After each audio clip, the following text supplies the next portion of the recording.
All right, my friends, when it comes to pedal assist full suspension MTBs for Trek, you got two choices. You got a Caribou or you got a Gazelle. We're here to tell you which one might be right for you. Let's get on topic.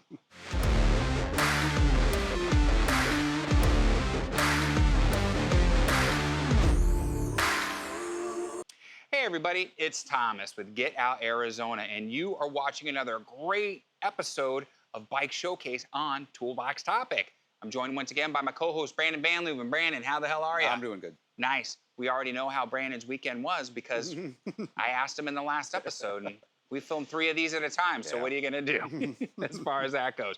But I can ask, what do you got going tomorrow for the 4th of July? It's July 3rd today, my friends. What do you got going tomorrow for the 4th? Hitting the road early, going to go to my parents' house in San Clemente. Really? So get out of the heat for a little bit. It's supposed to be 116 this weekend. So right. Should be. So you're taking the next 4 days off? Next 4 days off. Nice. Going to be in California. I'll tell you what, most of the time I would say, you don't deserve a vacation, but Brandon does. Yeah. He works very hard here, and he puts up with my monkey ass I have a pretty once easy life. a week. So he definitely deserves a vacation. Well, good. Safe travels for you on that. Hope you have a great time. Yeah.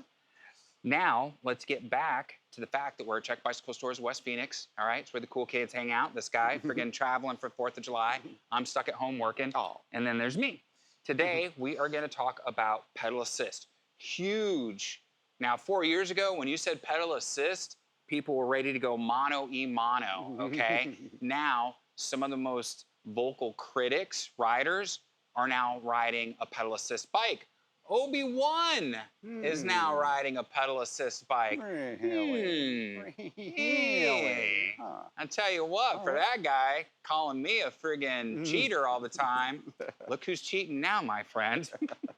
But they're a lot of fun, and I don't look at it as cheating. I've always said you're maximizing your own output with efficiency, because bike won't go anywhere unless you pedal. This is not a throttled bike. Neither one of these are. But there are some definite differences when we look at the different EMBT platforms, okay? Whether we're talking about the Specialized, those Evo Levos or whatever they are, those things are freaking rocket ships. These are super nice. We've got now some offerings from Giant, from Cannondale. Everybody. DJI just announced, okay, EMBT. You got to be kidding me, guys. I think they're going to crush it. Be interesting to keep up with that one. But today for Trek, we have 2 full suspension bikes. One is the rail, okay? This is going to be the last gen rail, is my assumption for Trek. And then we have the first gen Fuel EXE. And when I said Caribou, Gazelle, I'm telling you guys, riding these is a day and night experience. It is. This is a heavy beast that I personally owned for 3 years and beat the piss out of. These guys were like, oh my God, dude, I took this thing everywhere. I didn't care, but it never failed me though. I shredded out the hub a couple times. Driver, we'll talk about that in another video. But this thing did me well, but it was a beast. This one, quick, agile, smooth. You can put a reservoir battery on here to get yourself a little bit more extension. Man, I tell you what, when this bike was released, we did a video, I'll link up top. This, at the time when it was new, kind of redefined what the EMBT world was. I feel that same way. It received many accolades from many publications and many professional riders, which I'm glad no one, hated on it just because it was a Trek and it was an EMBT. And since then, we've seen all the other innovations come forward, which is nice. Brandon, again, for 2 different riders, we're not going to talk, we'll talk about price, but that's not what the main topic is it's here. not really fair to do a component comparison right. Or a parts comparison on this one. They're very, very different bikes. What we want to talk about is the capability, how this bike rides, how this bike feels. Yep, absolutely. And then help them make a decision which one is a better platform. Yes, for them. So take it away, my friend. Let's start with this EXE. Okay. Very proud of that bike. It's a it's a hell of a it's a jump in technology for sure. Absolutely. This one has a TQ motor in it, 360 watt-hour battery, and a 250 watt motor. And this guy will get you up to 20 miles an hour at a very quiet and very smooth, refined pace. Yes. This is a bike that actually makes you feel like you are better than you are. You don't feel like you're riding an EMTB when you're on that bike. And it's fantastic for someone who just needs a little bit of help. Yeah. Maybe maybe someone has some health restrictions, or maybe one's getting a little bit older in age, Right. and just needs a little bit of help. God, that does it. That does it in a fantastic, fantastic way. Yep. We're going to cut really quick, guys. No, now what? Your microphone's getting ready to fall out. I always tell you, you got to flip this on the inside. There you go. Okay. All right. Game on. And if you notice, I really didn't cut, so, because we don't do that shit here. Okay, so continue. Where was I? So yeah, just makes people feel better than what they are. Yep. It definitely, you feel like you have the minerals to do anything on this bike. It's really, really good. Okay, Snatch. And it's one thing that's a little bit difficult about this bike for this area is it's not easy to remove that battery. That battery requires a little bit of surgery. Yep. To take that one out of there. Not a huge deal, but around here I'm always stressing the fact, bring your battery inside. This one, you better bring your whole bike inside. Yeah. Again, it's going to be 116 degrees this weekend. How hot's it going to get in our garage? Yeah. And that's mine not that hot because it's climate controlled. Well, you're a lucky bastard. For most people who don't have a climate control garage, it gets into the 130s in that sucker. Yeah. Easy. So that's not good for batteries, not good for bikes. Nope. I mean, maybe you just want to bring the whole bike in regardless. If you can take the battery out or not, it'd probably be better for everything. Yeah. But that is one thing about it. But you get a very light bike. It is a smaller battery, of course, so you're not going to get quite the range, perhaps, or the power as the rail. But if we're going to now compare these two bikes together, this bike is 10 pounds less than this one. Which is a huge 52 difference. pounds, 42 pounds. Yeah. 10 pounds. That's a lot. That's a whole bike. Back in 2014. It's almost a Madone SLR 7. Yeah, So, exactly. Yeah, no, Exactly. It's a big difference. So the bike feels more like a normal bike. It makes you feel more like a normal rider. Yes. So let's talk about this guy now. Now you feel like you're on a rocket ship. You know, you can attest to that better than I can. I can attest to this. So when this bike first came into the shop in 2020, I test rode it, and I shouldn't have because it was 3 days later, 2 days later I bought it. It was just ridiculous. But the thing I noticed that between Eco, Touring, EMBT mode, and the rocket ship mode, there was like a huge, like you'd pedal and you could feel that torque. And so when I first took it out on the trail, one of the things I did was I rode it in each mode so I could feel that torque difference. Because, let's face it, you guys know me, you've watched channel for a while, thank you. And when I'm on an analog bike, I'm moving, but I'm not hitting corners and turns at 15 miles an hour, you know? So maneuvering on this bike was different. There was a few times where that back tire slid out, just coming in that turn way too hot. There's a lot of different things. Now, once I got used to the bike itself, a lot of times I would just ride it on Eco and then go into touring mode to give me that extra. Some of those really, really steep inclines I was able to make up with the EMBT mode. But for the most part, that's what I did to stretch out that longevity on the battery.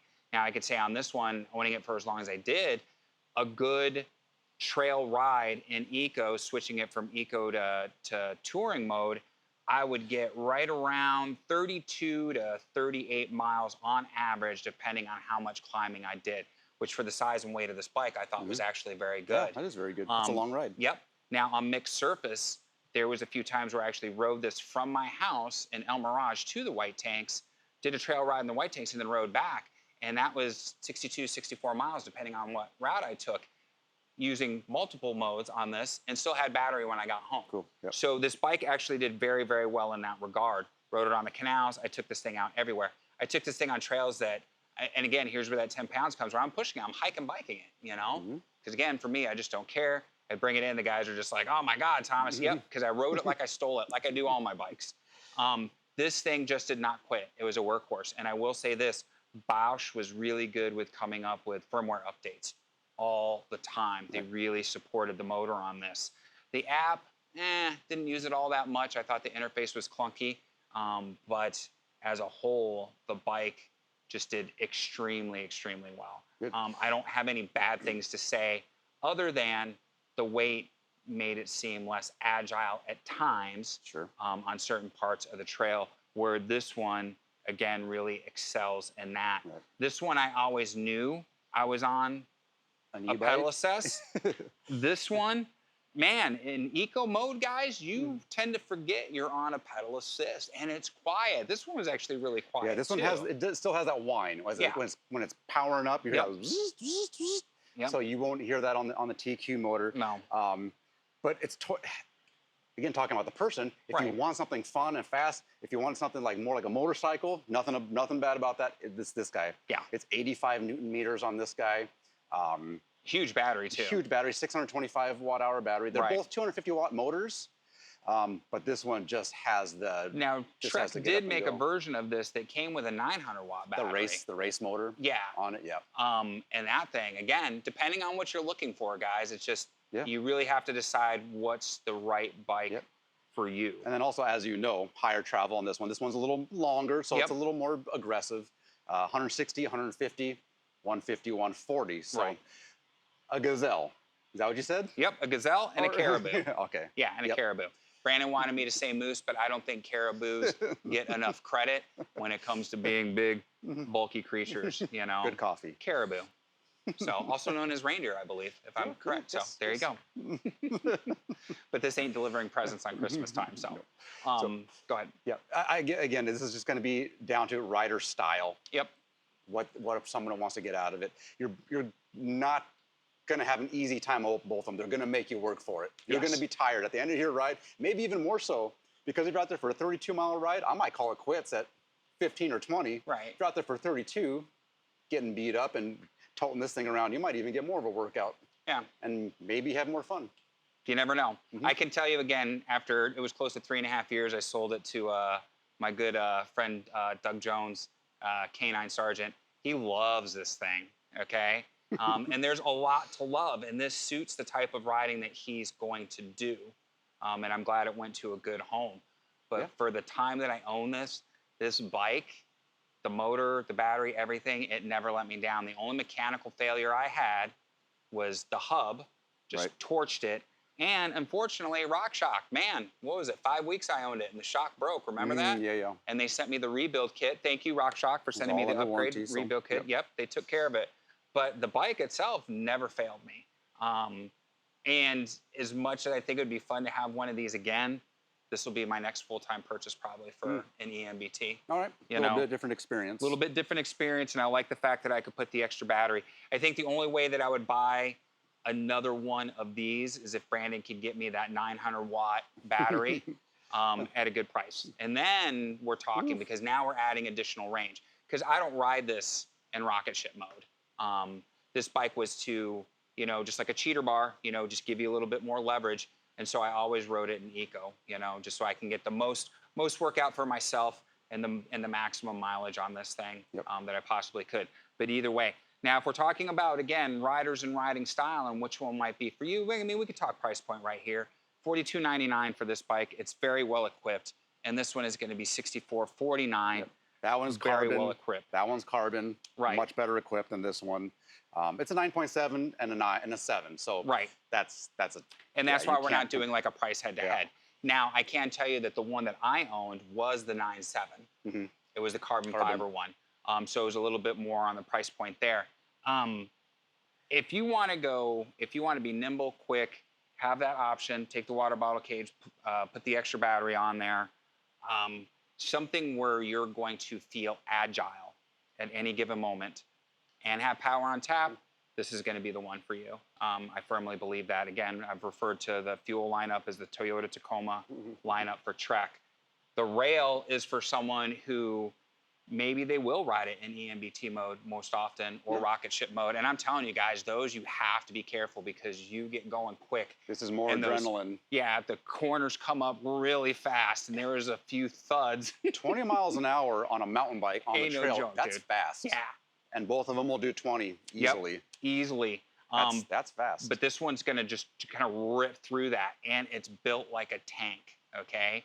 Not saying that this one's not, but this one, and again, plenty of times I was hiking, biking it, and again, everything that I put it through. This bash guard, I had to replace mine a couple times. You bashed through it. Yeah, you know, but again, it took everything, the rain, the mud, without any problem. So if you're looking for that battle-hardened vehicle to get you in and out, there it is. Elegant, not elegant. This is the knuckle dragger. Me riding this is kind of interesting, but this is for the knuckle draggers like me. That's pretty good. So this is for the more refined rider like Brandon. So Just need a white seat, Yeah. some white shoes.